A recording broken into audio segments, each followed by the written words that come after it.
பார்த்துட்டே இருப்பீங்க. என்ன அப்படின்னா, சிவப்பு கிடாரிய பலி குடுக்கறதுக்கு ரிகல்சர் பார்த்துருக்குறாங்க. ஒரு சிவப்பு கிடாரிய பலி கொடுத்து ரிகல்சர் பார்த்துருக்குறாங்க. இந்த சிவப்பு கிடாரி, பலி இதெல்லாம் என்ன அப்படின்னு சொல்லி உங்களுக்கு தெரியும் ஏற்கனவே.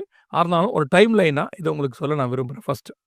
என்னாகமத்தின் புஸ்தகம் 19ஆம் அதிகாரம் 2வது வசனத்துல, இஸ்ரவேலுக்கு கர்த்தர் கற்பித்த நியாயப்பிரமாணமாவது, சிவப்பு கிடாரியை கொண்டு வர சொல்லி, தலை முதல் கால் வரைக்கும் ஊனமில்லாததும், பழுதற்றதும், நுகத்தடிக்கு உட்படாததுமாகிய அப்படின்னு இருக்கு. அப்படி ஒரு சிவப்பு கிடாரி. இந்த சிவப்பு கிடாரி அப்படிங்கிறது என்னன்னு கேட்டீங்கன்னா, நம்ம ஊர் பாஷையில லோக்கலா சொல்லணும்னா, அது ஒரு சிவப்பு கலர் மாடு அப்படின்னு வச்சுக்கலாம்.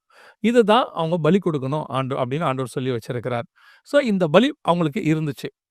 நடுவுல இஸ்ரவேலுடைய நியாயப்பிரமாணம் நின்றுச்சு. எப்பன்னா இயேசு கிறிஸ்துவுடைய மரணம், உயிர்த்தெழுதலுக்கு பிறகு அந்த நியாயப்பிரமாணம் நின்று விட்டது. சுயாதீன பிரமாணம் இப்ப வந்துருச்சு. இப்ப இந்த சுயாதீன பிரமாணம் வருகையோடு கூட சபை எடுத்துக்கொள்ளப்படுதலோடு கூட முடிவுக்கு வரும். அதற்கு பிறகு இஸ்ரவேலுக்கு வேதத்தின்படி ஒரு 7 வருஷம்